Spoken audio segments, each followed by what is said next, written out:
Hello and welcome to non and science. तो बच्चों आज जो चैप्टर स्टार्ट करने वाले हैं उसका नाम है heredity and evolution. But evolution तो आपके नोटबुक से हटा दिया गया बच्चों, तो लगभग लगभग ये चैप्टर बचा है सिर्फ और सिर्फ हेरिडिटी। एसिडिटी ना ना ना, एसिडिटी नहीं रे बच्चे, हेरिडिटी। तो हेरिडिटी के बारे में देखते हैं कि क्या चक्कर है हेरिडिटी का, हेरिडिटी और इवोल्यूशन है क्या। तो सबसे पहले देखते हैं हेरिडिटी क्या होती है। एसिडिटी नहीं, हेरिडिटी ये क्या होती है। तो हेरिडिटी होती है बच्चों ट्रांसमिशन ऑफ कैरेक्टर और traits from one generation to another generation is called heredity. अच्छा, जैसे कि बच्चों एक जनरेशन से दूसरी जनरेशन में क्या क्या चीज़ें ट्रांसफर होती हैं, जैसे कि मम्मी पापा की प्रॉपर्टी, तो क्या उनकी हेरिडिटी बोलेंगे। अरे बच्चों, तो ये यहाँ पे लिखा है ना कैरेक्टर और ट्रेड्स लिखा है ना, यहाँ पे प्रॉपर्टी थोड़ी लिखा है। तो हेरिडिटी उसको बोल रहे हैं जो कैरेक्टर और ट्रेड ट्रांसफर होते हैं, जैसे कि आपकी आंखों का रंग कैसा है, आपके बालों का रंग कैसा है, आपकी हाइट क्या है। ये सारी चीज़ें एक जनरेशन से दूसरी जनरेशन में ट्रांसफर होती है, मतलब आपके मम्मी पापा से आप में ट्रांसफर हुई होंगी ना। और ये ट्रांसफर होती कैसे, कैसे ट्रांसफर होती है, पिछले चैप्टर में बताया था कि ये कैरेक्टर कैसे ट्रांसफर होते हैं। जैसे कि ये आपकी पापा जी, प्यारी प्यारी पापा जी, और ये प्यारी प्यारी मम्मी जी। तो मम्मी जी और पापा जी के बारे में देखते हैं एक चीज़ कि जैसे आपके पापा जी की ब्राउन आइज़ हैं, ब्राउन आइज़ हिप्नोटाइज, और आपकी मम्मी जी की ब्लैक आइज़ हैं। तो देखो सबसे पहले तो ये चीज़ याद रखो कि जैसे जैसे कि ये जो इन्फॉर्मेशन होगी वो कैसे ट्रांसफ़र होती है। तो मेल से जो गैमीट आता है, मेल गैमीट जिसको बोलते हैं, स्पर्म के थ्रू जो आता है मेल गैमीट। तो मेल गैमीट मतलब एक सेल हुई ना, और सेल के अंदर होता है एक न्यूक्लियस, और न्यूक्लियस के अंदर होता है क्या, डीएनए। तो डीएनए ये इन्फॉर्मेशन कैरी करता है कि आपके पापा जी की आँख का रंग ब्राउन कलर का था। फिर जैसे मम्मी जी, तो मम्मी जी का से जो आएगा, जैसे कि ओवम सेल जो होती है ऊजेनेसिस के थ्रू जो बनती है, ऊजेनेसिस पिछले चैप्टर में पढ़ाया था, ऊजेनेसिस के थ्रू बनती है। तो ये सेल होगी, इस सेल के अंदर भी ये एक डीएनए होगा। इस सेल के अंदर ये न्यूक्लियस है और न्यूक्लियस के अंदर डीएनए। डीएनए क्या करता है, जेनेटिक इन्फॉर्मेशन को एक जनरेशन से दूसरी जनरेशन में ट्रांसफर करता है। अच्छी बात है। तो ये यहाँ पे इनका डीएनए, इस डीएनए में एक पर्टिकुलर जगह पे ये इन्फॉर्मेशन होगी कि आंखों का रंग ब्लैक है।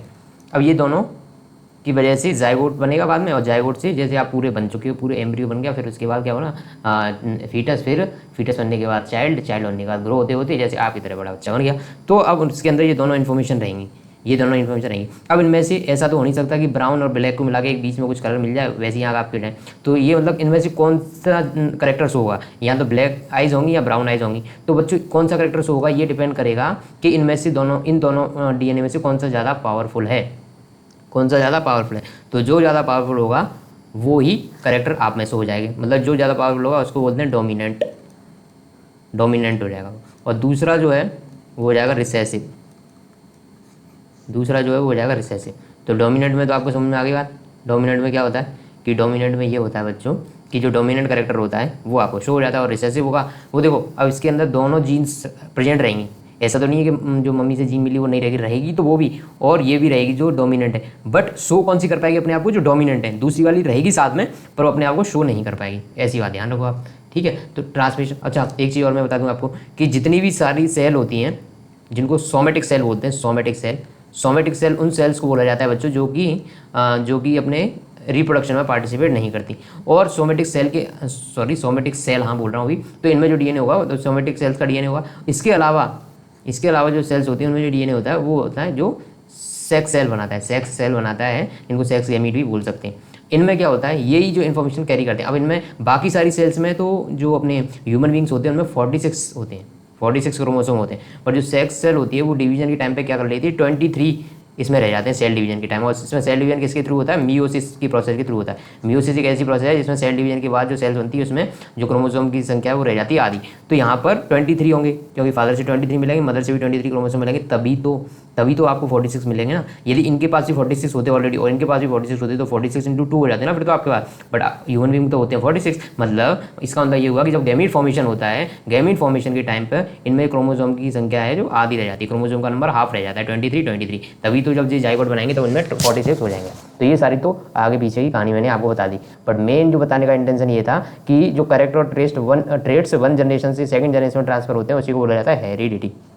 अच्छा, ये जो ट्रांसफर हुए, ट्रेड्स ट्रांसफर हुए, तो इनमें क्या आ जाता है, कई बार क्या आ जाता है, वेरिएशन आ जाता है, वेरिएशन आ जाता है। वेरिएशन आ जाता है का क्या मतलब हुआ कि जैसे कि आपके पापा दिखते हैं और जैसे आपकी मम्मी दिखती है, तो दोनों में से सेम टू सेम तो आप नहीं दिखते होंगे बच्चों, सेम टू सेम दोनों से तो सेम टू सेम मैच नहीं कर सकते। मतलब कोई ऐसा इतना ज़्यादा कंफ्यूज नहीं हो सकता कि ये किसी के पापा जा रहे हैं या वो खुद जा रहे हैं, इतना कंफ्यूजन नहीं होता। मतलब यहाँ पे कुछ ना कुछ वेरिएशन होता है। तो यही चीज़ होती है variation, the difference in character और traits among the individual of same species. तो सेम स्पीसीज के, ऐसा मत करने लग जाना कि आप गाय से कंपेयर करने लग जाओगे, सर इसकी तो एक पूँछ है बट हमारी तो पूँछ है नहीं, मतलब इसमें मतलब वेरिएशन आ गया, ना ना ना।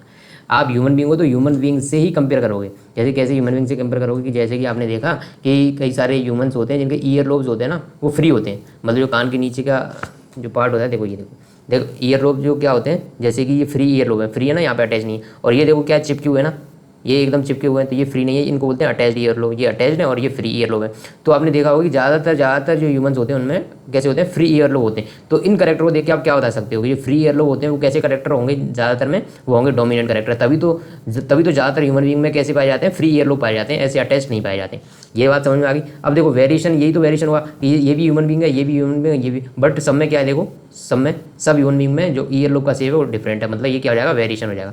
दूसरा ये देखते हैं कि ह्यूमन बींग्स में जो आई कलर है वो सब में डिफरेंट होता है, जैसे यहाँ पे ब्राउन हो गया, यहाँ पे ये ब्लू टाइप की आइज हो गई, ये अलग टाइप की ऐसे करके, तो मतलब आइज में वेरिएशन, आई कलर में वेरिएशन है ना, मतलब करेक्टर ट्रेट डिफरेंट है, जबकि ये सेम स्पीसीज से बिलोंग करते हैं ह्यूमन बींग से, तो इसको बोला जाता है वेरिएशन।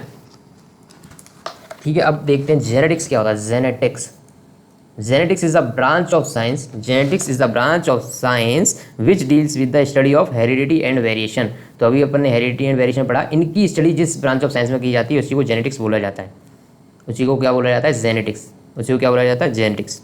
समझ आ गया। अब ये जेनेटिक्स है, जेनेटिक्स जो टर्म है बच्चों ये किसने दिया, तो ये दिया था विलियम बैटसन,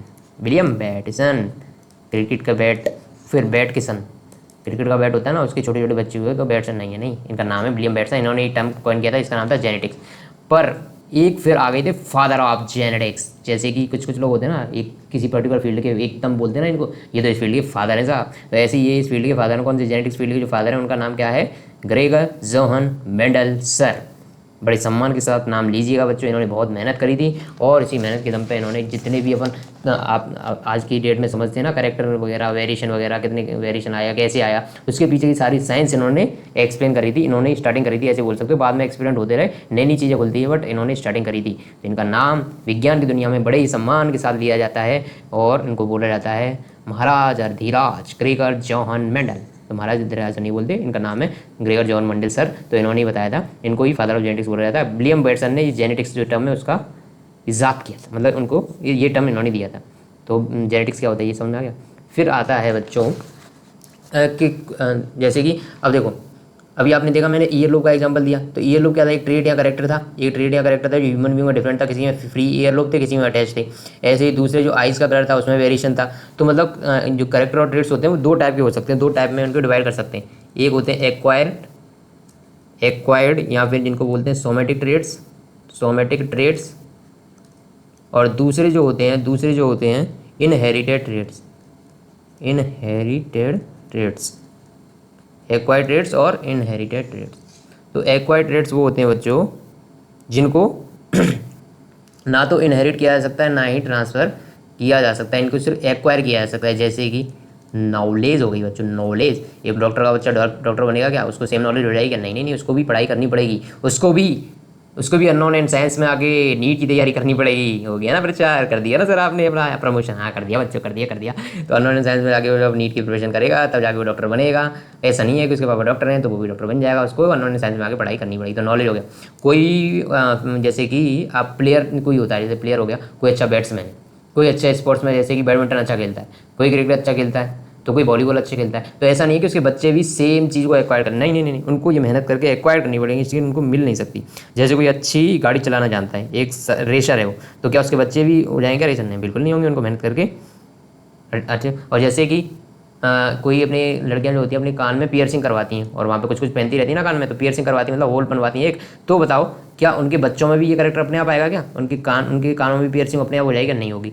तो ये तो करानी पड़ती है, मतलब एक्वायर करनी पड़ती है। जैसे कि किसी के पापा एक स्पेशल टाइप की कटिंग कराते हैं, पूरी ज़िंदगी उसी टाइप की कटिंग कराते रहे, तो उनका जो बच्चा हुआ उसकी भी ऐसी कटिंग नहीं करवानी पड़ेगी उसको यार। वो एक्वायर ट्रेड से एक्वायर किया उन्होंने, ना कि इनहेरिट, मतलब मम्मी पापा से नहीं मिला उनको। अब इनहेरिटेड ट्रेड क्या होते हैं? जो कि इनहेरिट भी किया जा सकते हैं, और एक जनरेशन से दूसरी जनरेशन में ट्रांसफर किया जा सकते हैं। जैसे कि कई सारी डिजीज़ होती हैं, वो डिजीज़ जेनेटिकली होती हैं। वो जेनेटिकल डिसीज ऐसी होती है कि अपने, जैसे कि ऐसा बोला जाता है इनके दादाजी को भी ये बीमारी थी, इनके पिताजी को भी ये बीमारी है, और हो सकता है इनके बच्चों को ये बीमारी हो जाए। तो ये बीमारी कैसे हुई? इनहेरिटेड ट्रेड हुई।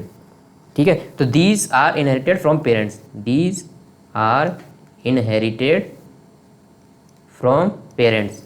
ये पेरेंट्स से इनहेरिट करी जाएंगी। जैसे कि एग्जाम्पल क्या हो जाएंगे इनके, स्किन कलर, और क्या एग्जांपल हो जाएगा, आइज़ का कलर, आइज़ का कलर हो जाएगा, ये सारे एग्जांपल हो जाएंगे। स्किन कलर हो गया, आइज़ कलर हो गया, ईयर लोब जो एग्जांपल दिया था मैं, ईयर लोब, ये सारे क्या हो जाएंगी, इनहेरिटेड ट्रेड, मतलब एक जनरेशन से दूसरी जनरेशन में ट्रांसफ़र हो जाएंगी।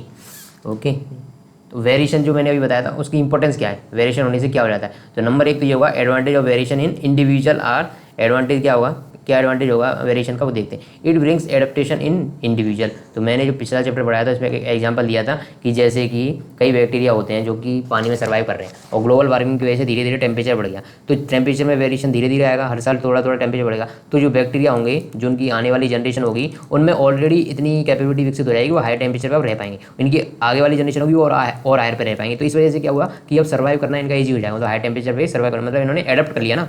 It is the basis of evolution.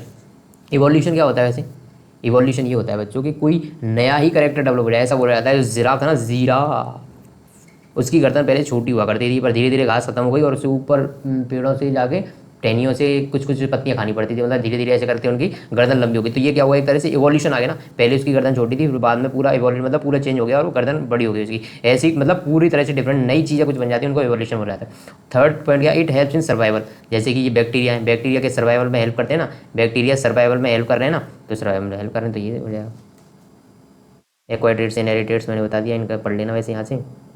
कुछ इंपॉर्टेंट टर्म इस चैप्टर में डिस्कस करते हैं। तो फर्स्ट टर्म है जीएनए।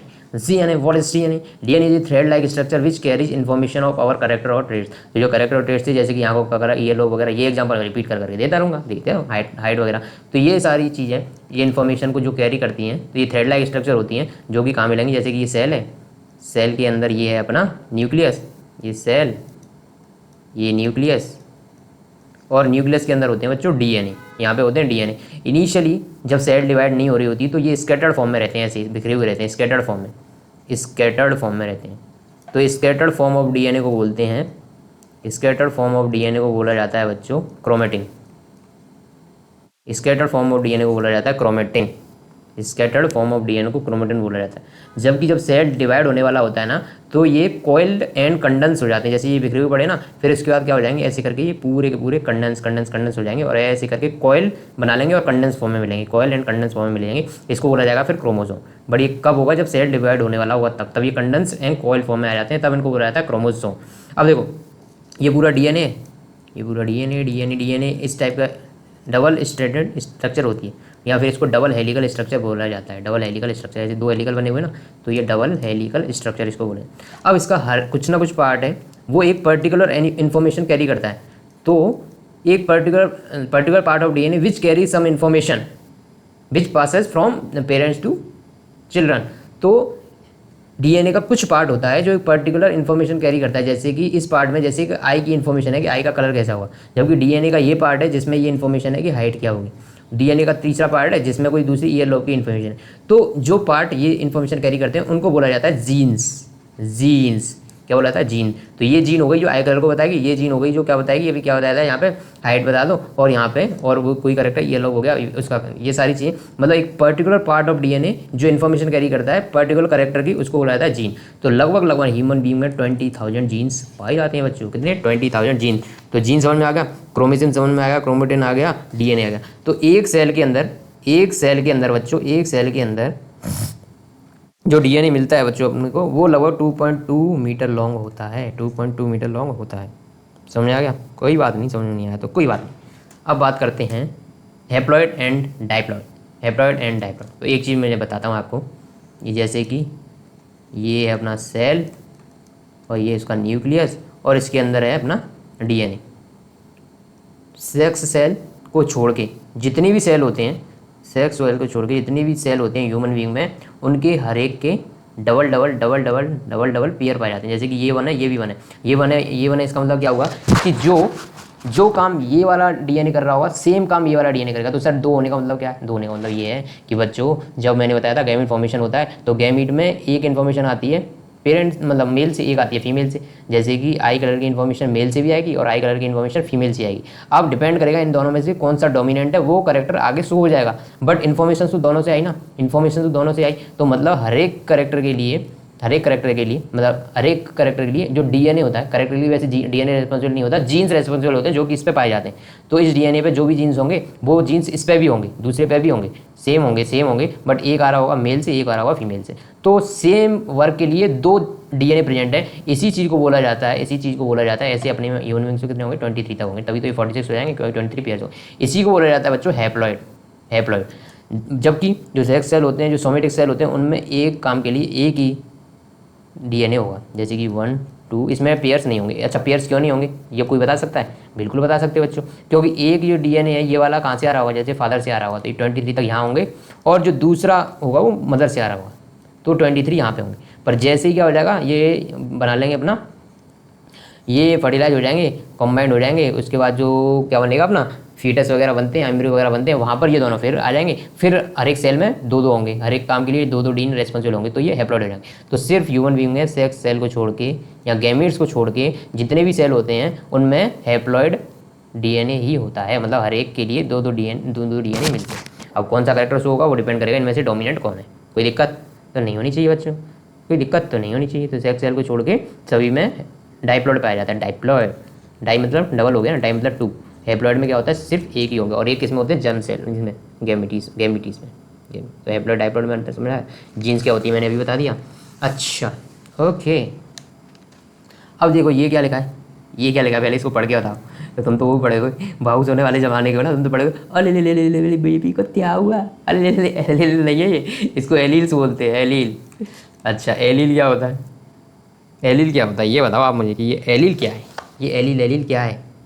तो एलील ये है, मैंने भी बताया था डाइप्लॉइड में हर एक काम के लिए 2 जीन्स हैं, जैसे कि यहाँ पर एक इस डीएनए में इस जगह पर आई कलर का जीन है, इसमें भी इस जगह पर आई कलर का जीन है। तो सेम लोकेशन पे सेम वर्क के लिए जो जीन्स प्रेजेंट होते हैं वो एक दूसरे के एलील्स बोले जाते हैं, क्योंकि हर एक सोमेटिक सेल में जर्म सेल गैमीट्स को छोड़ के जितनी भी सेल्स हैं ह्यूमन बीइंग में उनमें डाइप्लॉइड डीएनए पाया जाता है, और डाइप्लॉइड डीएनए में जीन्स होंगी, और जीन कुछ इन्फॉर्मेशन कैरी करती हैं। तो इस जिस डीएनए में, दोनों डीएनए में सेम लोकेशन पे सेम करेक्टर के लिए जो जीन रेस्पॉन्सिबल होती हैं उनको एक दूसरे की एलील्स बोला जाता है। क्या बोला जाता है, एलील्स। अब एलील्स ये होती हैं, एलील्स में मैंने बताया था कि जो डोमिनेंट करेक्टर होगा वो ही उस जनरेशन में दिख जाएगा, जो रिसेसिव होगा वो नहीं दिखेगा। डोमिनेंट अपने आप को एक्सप्रेस कर पाता है, जो रिसेसिव होता है वो एक्सप्रेस नहीं कर पाता। अब डोमिनेंट को रिप्रेजेंट किया जाता है कैपिटल लेटर से, जैसे कि यदि कैपिटल लेटर से रिप्रेजेंट करेंगे कोई भी होगी इन्फॉर्मेशन, जबकि रिसेसिव करेक्टर को रिप्रेजेंट किया जाता है स्मॉल लेटर से। ठीक है, कोई दिक्कत तो नहीं है, नहीं होनी चाहिए। जीन समझ में आएगा, डाइप्लॉइड समझ में आएगा, हैप्लॉइड समझ में आएगा। तो क्रोमोसोम के बारे में पता चल गया और डीएनए के बारे में पता चल गया। अब बात करते हैं डोमिनेंट और रिसेसिव करेक्टर में क्या डिफरेंस होता है। डोमिनेंट एंड यहाँ पे आएगा रिसेसिव।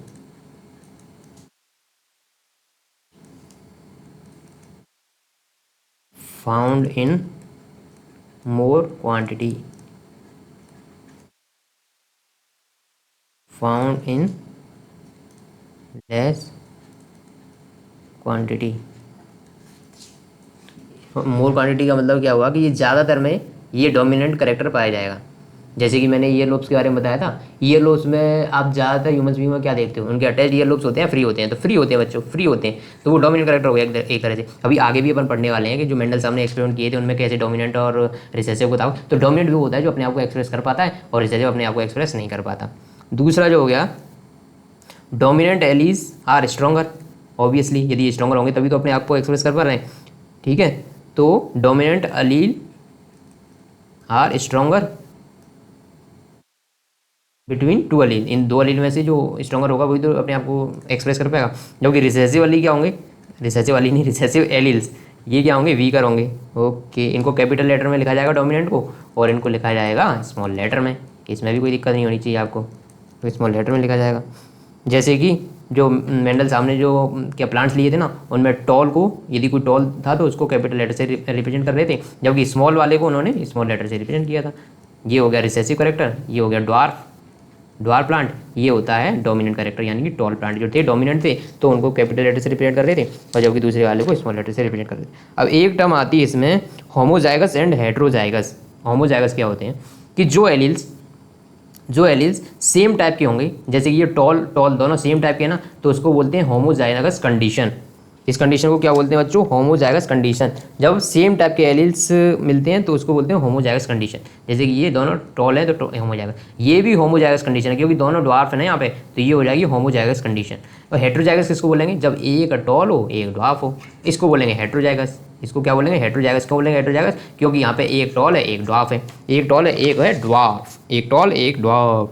ठीक है, ओके। अब देखो बच्चों, ये चीज़ समझ में आ गई।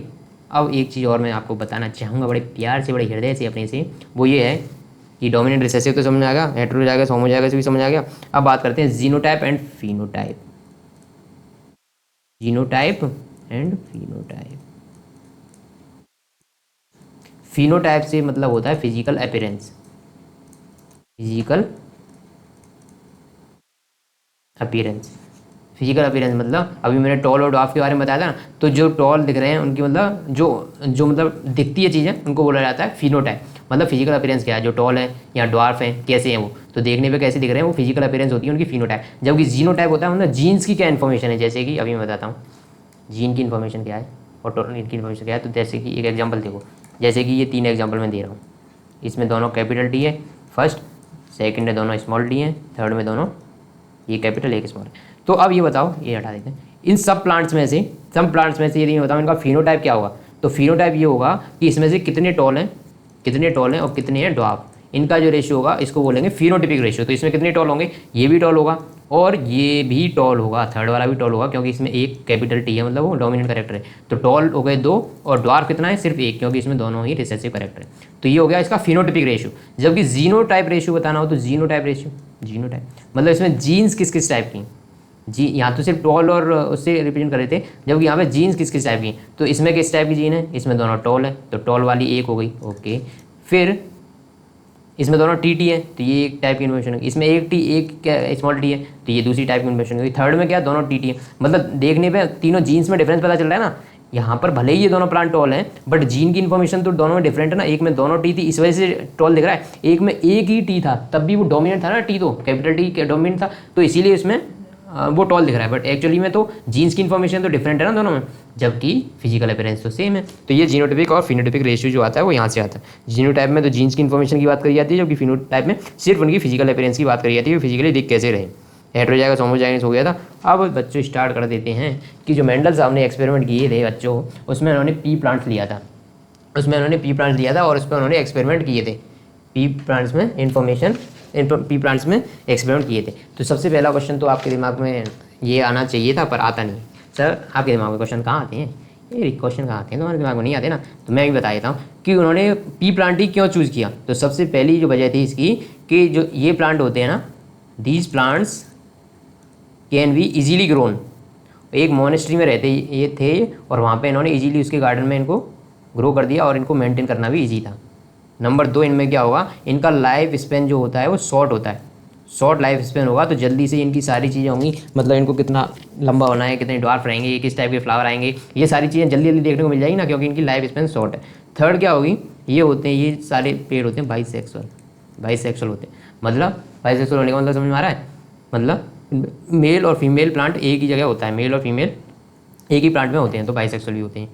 फोर्थ है इनकी चीज़ कि इनमें लार्ज नंबर ऑफ सीड होते हैं, तो इसकी वजह से आराम से एक्सपेरिमेंट करना इजी हो जाता है, लार्ज नंबर ऑफ सीड होते हैं इसलिए। फिफ्थ इनके क्या है, इट इज़ एनुअल प्लांट। तो एनुअल प्लांट की होने की वजह से क्या होता है कि इनकी many generation can be study with in short period of time. Many generation can be studied during short period of time, तो कम टाइम में ज़्यादा जनरेशन की स्टडी कर ली जाती है क्योंकि ये एनुअल प्लांट होता है। और क्या हो जाएगा इसके अंदर, इसमें नेचुरली इनमें सेल पॉलिनेशन होता है, नेचुरली सेल पॉलिनेशन अगर करता है, naturally self pollinating, but can be easily cross pollinated, इनको क्रॉस पॉलिनेशन करना भी इजी होता है। ठीक है। अब देखो मेंडल साहब ने क्या क्या चीज़ें स्टडी करी थी पी प्लांट में, मैं आपको बताना चाहूँगा। बड़े प्यार थे, कहते हैं हमको प्यार दें इंडिया वाले। तो देखो पी प्लांट उन्होंने लिया और पी प्लांट की क्या करेक्टर उन्होंने स्टडी करी, एक चीज़ स्टडी करी, 7 इन्होंने चीज़ें स्टडी करी थी पी प्लांट्स में। इनमें से पहली थी सीड की शेप कैसी है, तो सीड की शेप यदि राउंड है या रिंकल्ड है, या तो परफेक्टली राउंड होंगे सीड या फिर ऐसे रिंकल्ड होंगी उनकी सरफेस, रिंकल्ड होंगी पी की सरफेस। तो इनमें से जो डोमिनेंट करेक्टर था ना वो ये था राउंड, ये ही डोमिनेंट करेक्टर था और ये था रिसेसिव करेक्टर, तो इसको स्मॉल आर से रिप्रेजेंट करें। दूसरा था सीड का कलर क्या होगा, येलो कलर होगा या ग्रीन कलर होगा, तो येलो कलर को कैपिटल वाई से, क्योंकि वो था डोमिनेंट और ये था रिसेसिव ग्रीन कलर, तो इसको स्मॉल वाई से। पोर्ट शेप, या तो ये इन्फ्लेटेड शेप का होगा या कॉन्स्ट्रिक्टेड शेप का होगा। ये देखो कैसी शेप है, इन्फ्लेटेड है, पूरा फूला हुआ है, और यहाँ पे क्या होगा, बीच बीच में खाली खाली दाने होंगे इसमें, तो ये या तो इन्फ्लेटेड हो सकता है या फिर ये कॉन्स्ट्रिक्टेड, मतलब बीच में खाली खाली हो सकता है। पोर्ट का कलर क्या होगा, ये तो सीड का कलर था, जबकि जो बाहर वाला जो पार्ट होता है जिसके अंदर सीड रहता है उसको बोलते हैं पोर्ट, तो पोर्ट का कलर क्या होगा, या तो ग्रीन होगा या फिर येलो होगा। ठीक है, फिर फ्लावर का कलर कैसा होगा, ये तो पर्पल होगा या तो वाइट होगा, इन दोनों में से क्या होगा। तो जो ऊपर लिखी हुई है ना इन्फॉर्मेशन, ये ऊपर लिखी हुई इन्फॉर्मेशन डोमिनेंट करेक्टर है। ठीक है, और फ्लावर की लोकेशन क्या होगी, एक्सियल पार्ट पे फ्लावर होंगे या एकदम टर्मिनल पे जाके फ्लावर होगा, तो एक्सियल वाला डोमिनेंट था और जबकि ये रिसेसिव था। प्लांट का साइज कैसा होगा, टॉल होगा या ड्वार्फ होगा, टॉल होगा या ड्वार्फ होगा प्लांट का साइज। तो इनमें से सब में से बताओ जो ऊपर लिखी हुई चीज़ें, जो ऊपर लिखी हुई है, ऊपर लिखी हुई चीज़ें क्या हैं, ये हैं अपनी ऊपर लिखी चीज़ों के बारे में एक चीज़ मैं बता दूं कि ये सारे के सारे करेक्टर डोमिनेंट हैं, ये ही डोमिनेंट करेक्टर हैं, और नीचे वाले हैं जो वो डोमिनेंट नहीं, ये रिसेसिव करेक्टर। फिर मेंडल ने कुछ स्टडी करी, कुछ पढ़ाई करी जो कि आप नहीं करते हो। फिर उसके बाद उन्होंने कुछ लॉ दिए थे, तो पहले उनकी जो उन्होंने सीक्वेंस मेंटेन किया था वो तो मैं ही मेंटेन करना है, तो सबसे पहले मेंटेन करते हैं इनका सीक्वेंस और देखते हैं कि इन्होंने क्या पहले स्टडी करी, उसके बाद क्या लॉ दिए। तो फर्स्ट स्टडी इन्होंने करी थी मोनो हाइब्रिड क्रॉस पर। दो तरह के इन्होंने क्रॉस कराए थे, एक तो थे मोनो हाइब्रिड क्रॉस और एक जो दूसरे थे वो थे dihybrid cross. Monohybrid और डाई हाइब्रिड क्रॉस में क्या डिफरेंस है, मोनो हाइब्रिड में सिर्फ एक ही करेक्टर की स्टडी करी, मतलब प्लांट या तो टॉल होगा या तो डॉफ होगा, इन करेक्टर की स्टडी करी। जबकि डाई हाइब्रिड में क्या करेंगे, ये प्लांट की टॉल और डॉफ होगा उसकी भी स्टडी करेंगे, साथ साथ में जो फ्लावर का कलर है पर्पल है या फिर येलो है। जो फ्लावर का कलर था ना, ये देखो पर्पल या वाइट, फ्लावर का कलर पर्पल या वाइट, इनमें से क्या है, उन दोनों की स्टडी यदि एक साथ करेंगे तो उनको डाई हाइब्रिड क्रॉस बोला जाएगा। यदि सिर्फ किसी एक करेक्टर की स्टडी करेंगे तो मोनो हाइब्रिड क्रॉस। तो सबसे पहले जो इन्होंने स्टडी करी थी वो हाइट की करी थी, तो अपन भी हाइट की स्टडी के हिसाब से देख लेते हैं कि क्या इन्होंने स्टडी करी। तो इन्होंने क्या किया, दो प्लांट लिए, इनमें एक में तो क्या थे, एक में तो इनको टी और टी मतलब पूरी तरह से ये टॉल प्लांट था, और टॉल में भी कैसा, होमोजाइगस, क्योंकि दोनों ही टॉल है ना, तो होमोजाइगस टॉल बोला जाएगा इसको, होमोजाइगस टॉल था। दूसरा प्लांट लिया वो था ड्वार्फ, और ड्वार्फ भी किस टाइप का, ड्वार्फ भी इस टाइप का होमोजाइगस ड्वार्फ। होमोजाइगस क्योंकि दोनों ही स्मॉल टी है, इसलिए होमोजाइगस जो ड्वार्फ हो जाएगा, ये हो जाएगा टॉल। अब जब गैमीट फॉर्मेशन होता है बच्चों, जब गैमीट फॉर्मेशन होता है तो जो इनिशियली जो इसमें गैमीट प्रेजेंट है वो अपने आप को डिवाइड करते हैं, इंडिविजुअली डिवाइड करेंगे, मतलब इधर से टी मिलेगा, इधर से भी टी मिलेगा, और फिर इसका भी डिवीजन होगा। जब इनको क्रॉस कराना होगा एक दूसरे से तब ऐसे डिवीजन हो जाएगा, क्योंकि ये दोनों सेम है, तो ऐसा करो यहाँ से एक टी ले लेते हैं, यहाँ से एक टी। तो फर्स्ट जनरेशन में जो सारे प्लांट मिलेंगे, यदि इनको सबको भी ले लो तो भी, यदि इसका इससे भी क्रॉस होगा, इसका इससे भी क्रॉस होगा, तो भी टी बनेगा। जैसे कि देख ही लेते हैं, चलो सबका सबसे करा देते हैं। तो सबसे पहले देखते हैं इसका इससे क्रॉस, तो क्या बनेगा, टी। ओके, इसका इससे भी क्रॉस होगा तो भी टी बनेगा, इसका इससे भी क्रॉस होगा तो भी टी बनेगा, इसका इससे भी क्रॉस होगा तो भी टी बनेगा। मतलब इसको बोला जाता है first generation, first progeny F1। तो F1 में सारे प्लांट कैसे मिले, टॉल मिले। मेंडल साहब तो कन्फ्यूज हो गए कि यार ऐसा हुआ तो हुआ क्या, आखिर ये हुआ तो हुआ क्या। उन्होंने तो ये सोचा था, उन्होंने क्या सोचा था कि यार, मतलब सोचा अपन भी, आप भी क्या आइडिया लगाओगे, यदि एक टॉल है और एक ड्वार्फ है तो आप ये आइडिया लगाओगे कुछ प्लांट्स ऐसे होंगे जो जिनकी मिडल में होंगे, कुछ मतलब ड्वार्फ और टॉल के बीच में कुछ मिल जाएंगे, या फिर हो सकता है कि कुछ टॉल मिले कुछ ड्वार्फ मिले ऐसा। पर इन्होंने तो ये सरप्राइज ही हो गई ये तो कि यार सारे प्लांट F1 में, मतलब फर्स्ट प्रोजेनी में सारे प्लांट टॉल है। ओके, तो उन्होंने कहा ठीक है कोई बात नहीं, दूसरा ट्राई मारते हैं। तो उन्होंने फर्स्ट प्रोजेनी को आपस में क्रॉस कराया, F1 को आपस में क्रॉस कराया। तो F1 में सारे क्या मिले थे, ये टी मिले थे ना, इनको F1 में इधर से भी टी लिया और इधर से, मतलब जो फर्स्ट प्रोजेनी में जो भी मिले थे उनको आपस में क्रॉस कराया। उनको आपस में क्रॉस कराने के लिए तो पहले तो इनके क्या बनाने पड़ेंगे बच्चों, इनको गैमीट बनाने पड़ेंगे। तो इधर से मिलेगा टी और इधर से मिलेगा टी। तो इनको क्रॉस कराने का सबसे अच्छा तरीका ये है कि इसकी बना ली जाए टेबल। तो मैं इस हॉरिजॉन्टल डायरेक्शन में तो ये लिख रहा हूँ इस वाले के गैमीट, तो एक इधर ये टी, एक इधर ये टी, और इस वाले के इधर लिख रहा हूँ, तो एक इधर टी, एक इधर टी। तो इनका जब क्रॉस होगा, इसका इससे होगा तो दोनों मिलेंगे टी। इसका जब इससे क्रॉस होगा तो ये टी, इसका जब इससे क्रॉस होगा तो बनेगा टी। इसका जब इससे क्रॉस होगा तो बनेगा टी टी। अब बताओ बच्चों कि इनमें से कितने प्लांट टॉल मिले। तो ये भी क्या होगा, टॉल होगा, क्योंकि इसमें, और टॉल किस टाइप का होगा, होमोजाइगस टॉल। ये भी टॉल होगा क्योंकि इसमें डोमिनेंट कैरेक्टर टॉल है, तो ये टॉल तो होगा, बट कैसा टॉल होगा, हेट्रोजाइगस, हेट्रोजाइगस टॉल। थर्ड ये वाला, ये भी टॉल होगा, बट ये कैसा टॉल होगा, हेट्रोजाइगस टॉल। और ये भी होगा अपना, ये भी होगा टॉल। नहीं नहीं नहीं नहीं नहीं ना, दिल गलती कर बैठा है, गलती का, ये तो ड्वार्फ होगा ना यार, क्योंकि इसमें दोनों ही रिसेसिव कैरेक्टर हैं, पर दोनों ही सेम है, मतलब ये कैसा ड्वार्फ होगा, होमोजाइगस, क्योंकि दोनों ही ड्वार्फ हैं। तो यदि मैं आपसे फिनोटाइपिक रेशियो पूछ लेता हूँ बच्चों, गलती से आप नींद में सो रहे हो, मैंने आपको जगा के बोल दिया कि बताओ बच्चों, मैंने तुम्हें पढ़ाया ना, तो आप क्या बताओगे इसका फिनोटाइपिक रेशियो, फिनोटाइपिक रेशियो क्या बताओगे। तो फिनोटाइपिक रेशियो इसका बताओगे आप टॉल रेशियो ड्वार्फ। टॉल और ड्वार्फ का रेशियो क्या होगा, टॉल तो हो जाएंगे, 3 टॉल थे 1 ड्वार्फ था, तो 3:1 हो जाएगा, 3 टॉल 1 ड्वार्फ, 3 टॉल 1 ड्वार्फ, तो टॉल और ड्वार्फ का रेशियो 3:1 हो जाएगा। फिनोटाइपिक रेशियो ये हो जाएगा, कोई दिक्कत तो नहीं हो। अब जीनोटाइपिक रेशियो बताओ, जीनोटाइपिक तो जीन, तो टॉल और ड्वार्फ को देख के नहीं बता सकते, ये तो जीन को देख के बताना पड़ेगा। तो कितनी टाइप की जीन्स है इसमें, पहले तो ये बताओ। ये 3 टाइप की जीन ही दिख रही होंगी आपको मेरे हिसाब से, तो मुझे थोड़ा कम दिखता है, तो बता दो। इसके अलावा तो कोई जीन नहीं दिख रही, तो बताओ इनका रेशियो क्या है। टी वाली, दोनों टी वाली, कैपिटल टी वाली 1 है, एक कैपिटल टी एक स्मॉल टी वाली जीन्स है 2, 1 2, और दोनों स्मॉल टी वाली 1, तो इनका जीनोटाइपिक रेशियो 1:1 होता है, जबकि फिनोटाइपिक रेशियो होता है 3:1।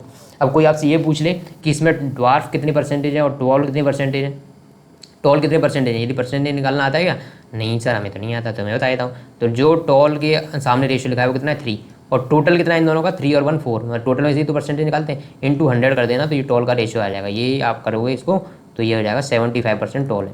ऐसे ड्वार्फ का रेशियो निकालना हो तो ड्वार्फ कितना है, 1, कितने में से 1 है, टोटल कितने थे, 4 थे ना, 4 में से 1 है, तो 1/4 इंटू 100 कर दो, ये इसकी 25%, मतलब 25% ड्वार्फ है और 75% टॉल है। ऐसे जीनोटाइपिक रेशियो में कोई आपसे पूछ ले कि होमोजाइगस टॉल कितने परसेंटेज हैं, होमोजाइगस टॉल कितने परसेंटेज हैं, तो ये निकालना हो तो होमोजाइगस टॉल कितने, 1, और टोटल कितने में से 1 है, तो 1 + 2 + 1, यानी कि 2 + 1 3 और 1 4, तो 1/4 इंटू 100, ये हो जाएंगे 25%। ऐसे ही कोई पूछ ले कि हेट्रोजाइगस टॉल कितने परसेंटेज हैं, तो हेट्रोजाइगस टॉल थे कितने, 2, और कितने में से, 4 में से, तो 100, ये हो जाएंगे 50%। थर्ड है कि थर्ड ये थर्ड होमोजाइगस है ना, और होमोजाइगस है टोटल 4 to 100, तो ये हो जाएंगे 25%। समझ में आ गया, कोई दिक्कत तो नहीं। तो 25% तो दोनों कैपिटल टी, और 50% एक कैपिटल टी एक स्मॉल टी, और 25% दोनों के दोनों स्मॉल टी। ये पर रेशो निकाल सकते हो, और रेशो देखो ऐड करोगे तो 100% आएगा, ये भी 100% आ जाएगा दोनों, कोई दिक्कत तो होगी नहीं। अब कोई दिक्कत तो नहीं होनी चाहिए बच्चों, कोई दिक्कत नहीं होनी चाहिए। यहाँ से लॉ निकल के आते हैं, इन्होंने लॉ दिए थे, मेंडल्स के लॉ के बारे में देखते हैं क्या क्या लॉ दिए थे इन्होंने। तो फर्स्ट लॉ था लॉ ऑफ डोमिनेंस, ये क्या कहता है, लॉ लो लो लो लो, ये लॉ बोलता है if two alleles local differ then the dominant allele determine organism appears. यदि 2 अलील्स हैं आपके पास, तो इनमें से जो भी डोमिनेंट अलील होगा वो ही प्लांट की अपीयरेंस को डिसाइड करेगा, जो तो मैंने आपको बता दिया। यदि दोनों टी थे, यानी दोनों यदि कैपिटल टी थे, तो दोनों ही डोमिनेंट है, तो कैपिटल टी मतलब टॉल ही दिखेगा। बट यदि एक कैपिटल टी और एक स्मॉल टी वाला होगा तो प्लांट दिखेगा टॉल, तो कोई दिक्कत तो नहीं। यहाँ पे लॉ ऑफ डोमिनेंस में ये कहना चाह रहे हैं बस कि जो डोमिनेंट होगा कैरेक्टर वो ही ऑर्गेनिज्म की फाइनल अपीयरेंस को डिसाइड करेगा, जबकि रिसेसिव अलील क्या होगा, ये इसकी वजह से कोई नोटिसेबल इफेक्ट नहीं दिखेगा ऑर्गेनिज्म की अपीयरेंस में। तो लॉ ऑफ डोमिनेंस क्या बोलता है बच्चों कि जो dominant allele determines the organism appearance and recessive allele has no noticeable effect on organism appearance. तो ये समझ में आ गया पहला लॉ। दूसरा लॉ जो है लॉ ऑफ सेग्रीगेशन,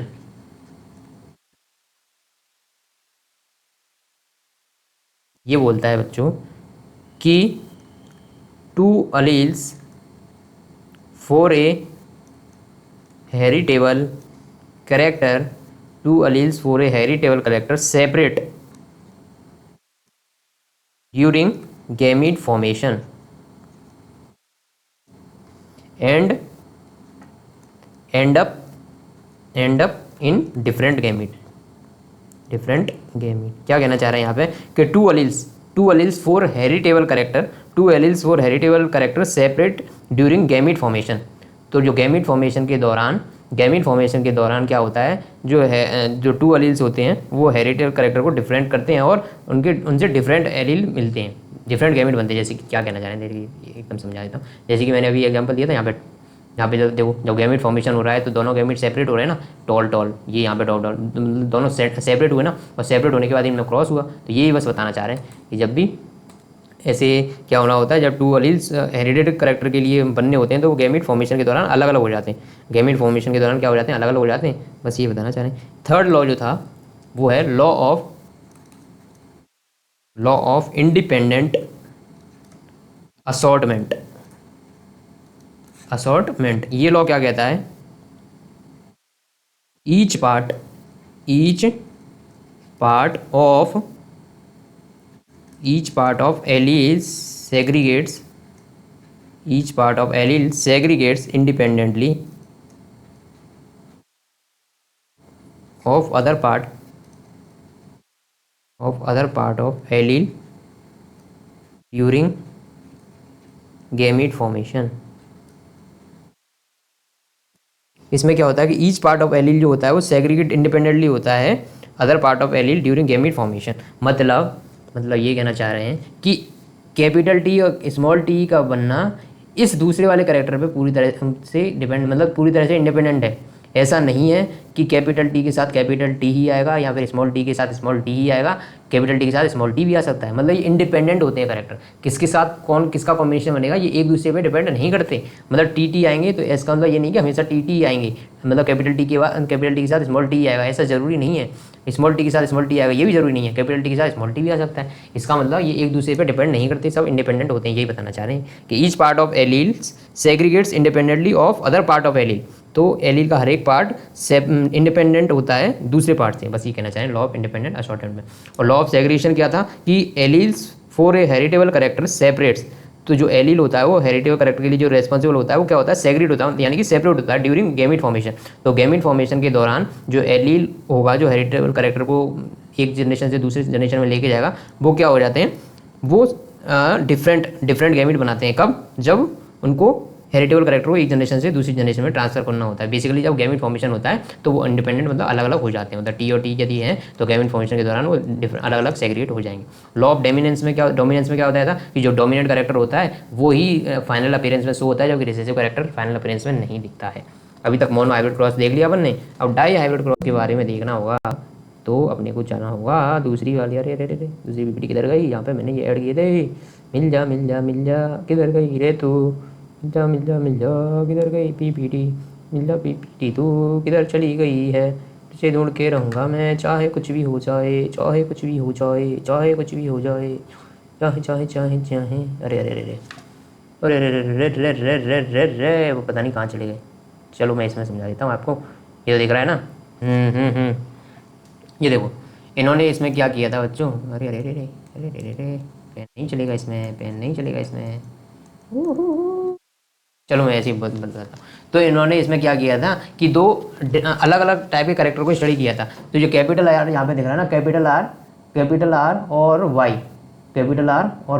तो यहाँ पे आर का रिप्रेजेंट कर रहा है वाई का, तो कैपिटल आर रिप्रेजेंट कर रहा है शेप को, यानी कि यदि शेप राउंड होगी तो उसको जाएगा कैपिटल आर से, यदि रिंकल्ड होगी तो स्मॉल आर से रिप्रेजेंट करेंगे। ऐसे ही जो कैपिटल वाई है येलो कलर को रिप्रेजेंट कर रहा है और जो स्मॉल वाई है वो ग्रीन कलर को। तो यहाँ पे दो अलग अलग कैरेक्टर की स्टडी हो रही है ना। एक कैरेक्टर तो क्या है, एक कैरेक्टर है जो सीड का शेप है वो राउंड या रिंकल्ड हो सकता है सीड का शेप। यहाँ दूसरा कैरेक्टर इसमें क्या है कि जो कलर है उसका क्या है, या तो ग्रीन कलर होगा या फिर येलो कलर होगा। तो यहाँ पे डोमिनेंट क्या है वो आपको देखने से ही पता चल रहा होगा।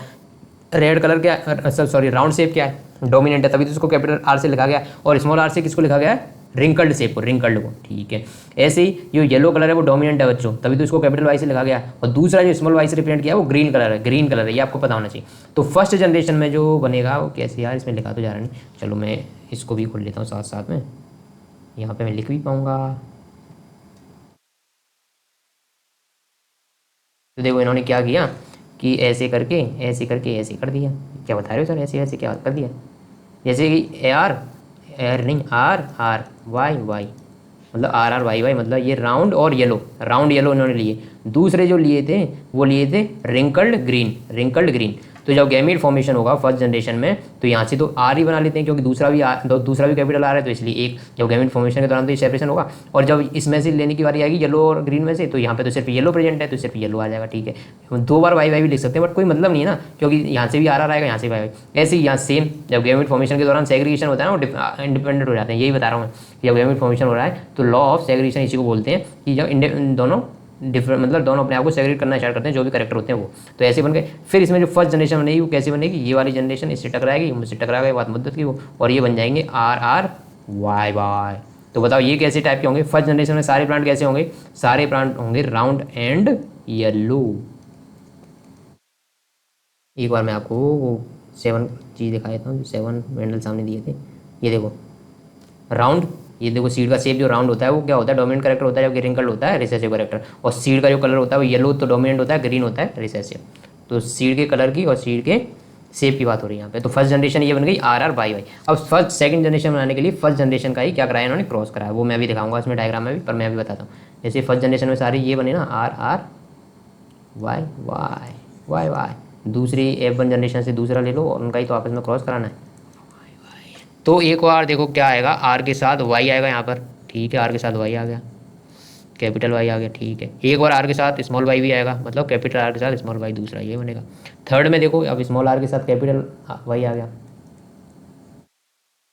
ये आ गया। अब स्मॉल आर के साथ स्मॉल वाई भी आ जाएगा। यही सारी एलिप्स बनेंगे यहाँ पे, इस यहाँ पर भी यही काम होगा। कैपिटल आर के साथ कैपिटल वाई, कैपिटल आर के साथ स्मॉल वाई, स्मॉल आर के साथ कैपिटल वाई, और स्मॉल आर के साथ स्मॉल वाई। ये सारी चीज़ें मिलेंगी। अब इनका कराना है आपस में क्रॉस। तो क्रॉस कराने के लिए यहाँ पे बनानी पड़ेगी टेबल, और टेबल तो बनी हुई है, वो मैं आपको दिखाता हूँ, डायरेक्ट दिखाता हूँ। जो मैंने बताया वो समझ में आएगा नहीं, पहले तो ये बताऊँ, जो मैंने तुम्हें बताया वो समझ में आएगा नहीं।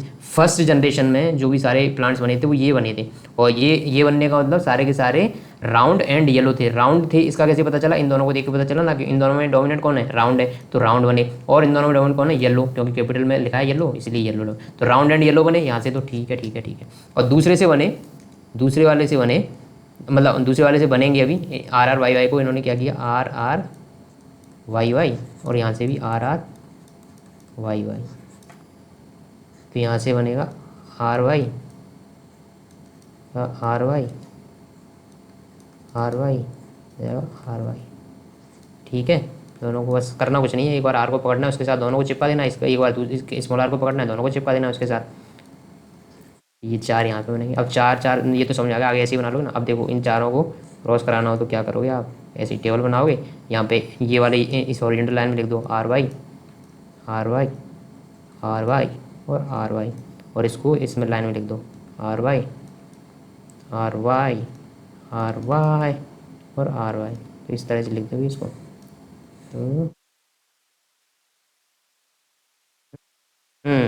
तो इसका जब क्रॉस होगा तो ये क्या बनाएंगे, आर आर वाई वाई। ऐसे इसका इससे क्रॉस होगा तब क्या बनेगा, आर आर और कैपिटल वाई और स्मॉल वाई। ऐसे इसका इसका होगा तब कैपिटल आर स्मॉल आर और वाई, दोनों कैपिटल वाई हैं। ठीक है, ऐसे इस वाले का इस वाले से होगा तब कैपिटल आर स्मॉल आर और यहाँ पे कैपिटल वाई स्मॉल वाई।